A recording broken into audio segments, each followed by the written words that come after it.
നമസ്കാരം.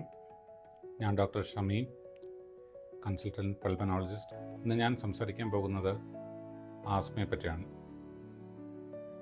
ഈ ലോകത്ത് ഏതാണ്ട് 12% ആളുകളിലും ആസ്മ ഉണ്ടെന്നാണ് കണക്ക്. നമ്മുടെ ഇന്ത്യയുടെ കണക്കെടുത്താൽ ഏതാണ്ട് ഇന്ത്യൻ പോപ്പുലേഷൻ്റെ ഒരു 3% ആളുകൾക്കും ആസ്മയുണ്ട്. എല്ലാ ഏജ് ഗ്രൂപ്പിലുള്ള വ്യക്തികളെയും, അതായത് കുട്ടികളെയും മുതിർന്നവരെയും ഒരുപോലെ അഫക്റ്റ് ചെയ്യുന്ന ഒരു അസുഖമാണ് ആസ്മ. എന്താണ് ആസ്മ?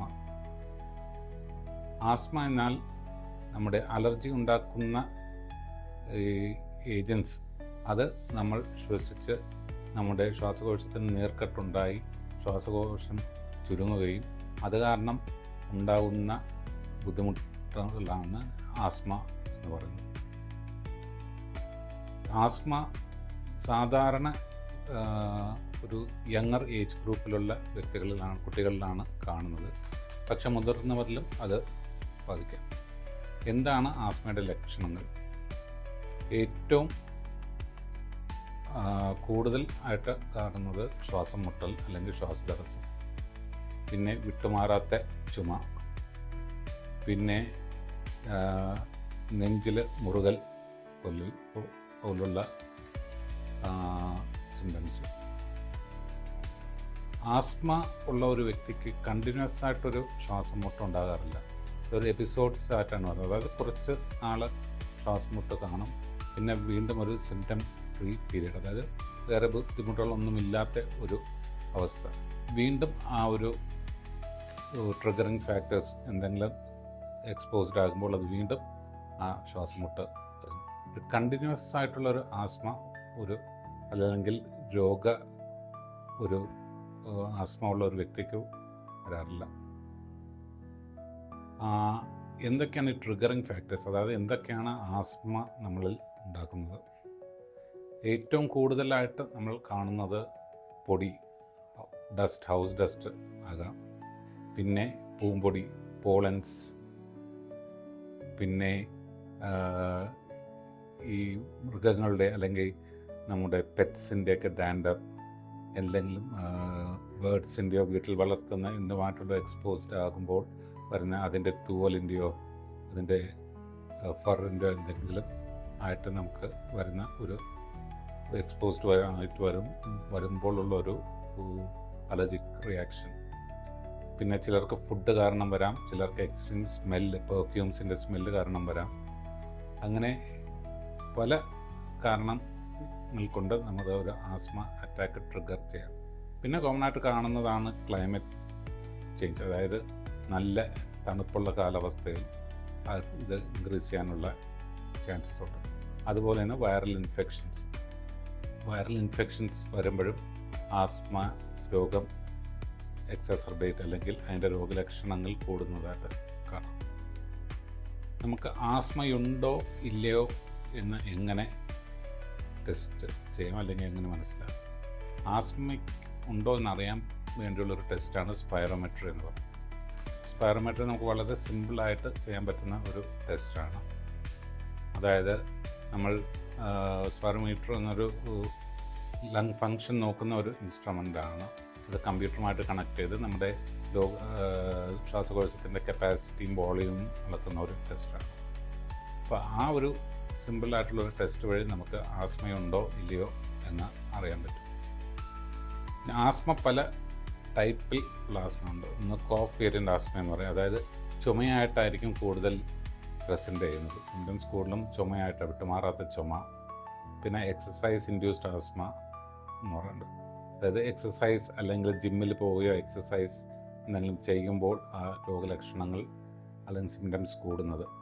പിന്നെ ഡ്രഗ് ഇൻഡ്യൂസ്ഡ് ആസ്മ, ആസ്പിരിൻ പോലത്തെ ചില മരുന്നുകൾ കാരണം ആസ്മ ഉണ്ടാകും. പിന്നെ അഡൽട്ട് ഓൺസെറ്റ് ആസ്മ, ചിലർക്ക് ഒരു മുതിർന്നൊരു 40-50 വയസ്സാകുമ്പോഴായിരിക്കും ഇത് ആസ്മയുടെ അറ്റാക്സ് വരുന്നത്. ചെറുപ്പകാലത്ത് വളരെ പ്രോബ്ലം ഒന്നും കാണത്തില്ല.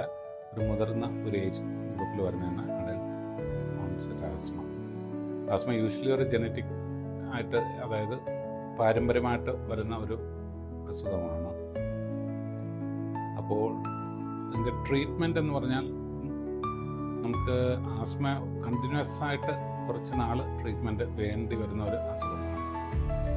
അതിനെ പ്രിവെൻറ്റ് ചെയ്യാനുള്ള മെഡിക്കേഷൻസ് ഉണ്ട്, കൺട്രോളർ പ്രിവെൻറ്റീവ് മെഡിസിൻസ് ഉണ്ട്. അപ്പോൾ നമ്മൾ ഇൻഹേലർ തെറാപ്പിയാണ് ആസ്മയ്ക്ക് ഏറ്റവും ഉത്തമമായ ഒരു ട്രീറ്റ്മെൻറ്റ് മൊഡാലിറ്റി. സാധാരണ നമ്മൾ ടാബ്ലറ്റ്സ് എടുത്താലും അത് കണ്ടിന്യൂസ് ആയിട്ട് എടുക്കുമ്പോഴുള്ളൊരു സൈഡ് ഇഫക്ട്സ് ആണ്. ആസ്മയ്ക്ക് കണ്ടിന്യൂസ് ആയിട്ട് കുറച്ച് നാൾ ട്രീറ്റ്മെൻറ്റ് വേണ്ടി വരുന്ന ഒരവസ്ഥ. അപ്പോൾ കണ്ടിന്യൂസ് ആയിട്ട് നമ്മൾ ഒരു ടാബ്ലറ്റ് എടുത്താൽ നമുക്കറിയാം ടാബ്ലറ്റ് അത് ബ്ലഡ് സ്ട്രീമിൽ പോയി പല ഓർഗനെ അഫക്റ്റ് ചെയ്ത് അതിൻ്റെ സൈഡ് ഇഫക്ട്സ് ഒക്കെ വരാനുള്ള സാധ്യതയുണ്ട്. പക്ഷേ ഇൻഹേലർ തെറാപ്പി എന്ന് പറയുമ്പോൾ നമ്മൾ ഡയറക്റ്റ്ലി നമ്മൾ ലങ്സിൽ ആയിട്ടാണ് പോകുന്നത്, ബാക്കിയുള്ള ഓർഗൻസിനൊന്നും അങ്ങനെ അഫക്റ്റ് ചെയ്യാറില്ല. അതുമാത്രമല്ല, അപ്പോൾ കൂടുതൽ മെഡിസിൻസ് നമ്മുടെ ലങ്സിൽ കിട്ടുകയും അത് കാരണം സൈഡ് ഇഫക്ട്സ് ആ ഒരു ചെറിയൊരു ഡോസിൽ തന്നെ കൂടുതൽ ഇത് കിട്ടുകയും സൈഡ് ഇഫക്ട്സ് കുറയും കിട്ടും. നമ്മൾ കഴിക്കുന്ന മെഡിസിൻസ് ഒക്കെ ആണെങ്കിൽ സാധാരണ ഒരു മില്ലിഗ്രാമിലാണെങ്കിൽ ഒരു മൈക്രോഗ്രാം മാത്രമേ ഉള്ളൂ ഇത് ഇൻഹേലർ മെഡിക്കേഷൻ. അപ്പോൾ ഇൻഹേലർ മെഡിക്കേഷൻസ് തന്നെ പല രീതിയിലുണ്ട്. അതായത് മീറ്റഡ് ഡോസ് ഇൻഹേലർ എന്ന് പറഞ്ഞാൽ നമ്മൾ സാധാരണ സ്പ്രേ പോലത്തെ ഇത് നമ്മളൊരു സ്പേസർ ഡിവൈസിൽ കണക്ട് ചെയ്തിട്ട് വേണം വലിക്കാൻ. സ്പേസറിൽ കണക്ട് ചെയ്ത് യൂസ് ചെയ്യേണ്ട ഒന്നാണ് മീറ്റഡ് ഡോസ് ഇൻഹേലർ. പിന്നെ ക്യാപ്സ്യൂൾ പോയിട്ടുള്ള ഡ്രൈ പൗഡർ ഇൻഹേലേഴ്സ് ഉണ്ട്. അത് ഒരു ഡിവൈസ് കാണും, ഒരു ക്യാപ്സ്യൂൾ ഇതിലിട്ടിട്ട് വലിക്കുക. അപ്പോൾ നമ്മൾ വരുമ്പോൾ മാത്രം വലിച്ചിട്ട് കാര്യമില്ല, ഇത് വരാതിരിക്കാനുള്ള മെഡിസിൻസാണ് കൂടുതലും വരുന്നത്. അപ്പോൾ നമ്മൾ ഡെയിലി അതിൻ്റെ ഡോസ് ഡോക്ടർ പ്രിസ്ക്രൈബ് ചെയ്യുന്ന ആ ഡോസിൽ മരുന്ന് എടുത്ത് അത് കുറയുന്നത് അനുസരിച്ച് ഡോസ് കുറച്ച് കൊണ്ടുവന്ന് നിർത്താൻ പറ്റും. കൺട്രോൾ ആയാൽ സാധാരണ ഒരു വ്യക്തി ചെയ്യുന്ന എല്ലാ ജോലികളും ഒരു ആസ്മ രോഗിക്ക് ചെയ്യാൻ പറ്റും. പക്ഷേ നമ്മൾ അതിൻ്റെ ഒരു ട്രീറ്റ്മെൻറ്റ് കറക്റ്റ് രീതിയിൽ ഒരു ഡോക്ടറുടെ മേൽനോട്ടത്തിൽ എടുക്കേണ്ടത് അത്യാവശ്യമാണ്. ഇത് കൺട്രോൾ ആയില്ലെങ്കിൽ പല കോംപ്ലിക്കേഷൻസും ഉണ്ടാകാം. റെസ്പിറേറ്ററി ഫെയിലർ, ചിലപ്പോൾ COPD ഓവർലാപ്പ് എന്ന് പറയും. COPD എന്ന കംപ്ലീറ്റ് ആയിട്ട് ശ്വാസകോശം ചുരുങ്ങുന്ന ഒരവസ്ഥ, അങ്ങനെ പല കോംപ്ലിക്കേഷൻസും ഇത് കാരണം ഉണ്ടാകാം. അതുകൊണ്ട് യങ് ഏജ് ഗ്രൂപ്പിലുള്ള കുട്ടികളൊക്കെ ആണെങ്കിൽ ശ്വാസം മുട്ടുണ്ടെങ്കിൽ ഒരു സ്പൈറോമെട്രി ടെസ്റ്റ് ചെയ്ത് നോക്കുക. അതനുസരിച്ച് ആ ഒരു ഇൻഹേലർ മെഡിക്കേഷൻസ് എന്തെങ്കിലും ഉണ്ടെങ്കിൽ സ്റ്റാർട്ട് ചെയ്ത് കൺട്രോളായിട്ട് പോവുക. രണ്ടാമത്, അധികം തണുപ്പ് ഉള്ള വസ്തുക്കൾ കഴിക്കാതിരിക്കുക. ഫ്രിഡ്ജിൽ വെച്ചിട്ടുള്ള വസ്തുക്കളൊക്കെ കഴിക്കാതിരിക്കുക. പുളിപ്പുള്ള വസ്തുക്കളൊക്കെ കഴിവതും ഒഴിവാക്കുക. പിന്നെ ഈ എക്സ്പോഷർ, നേരത്തെ ഞാൻ പറഞ്ഞ ട്രിഗറിങ് ഫാക്ടേഴ്സ് ഉണ്ട്, പെറ്റ്സ് ഒക്കെ ഉണ്ടെങ്കിൽ ഒഴിവാക്കുക. അപ്പോൾ ഇങ്ങനത്തെ എല്ലാം നമ്മൾ നോക്കി നമുക്ക് കൺട്രോൾ, ഒരു നല്ല കൺട്രോളിൽ നമുക്ക് ആസ്മയെ കൊണ്ടെത്താൻ പറ്റും. Thank you.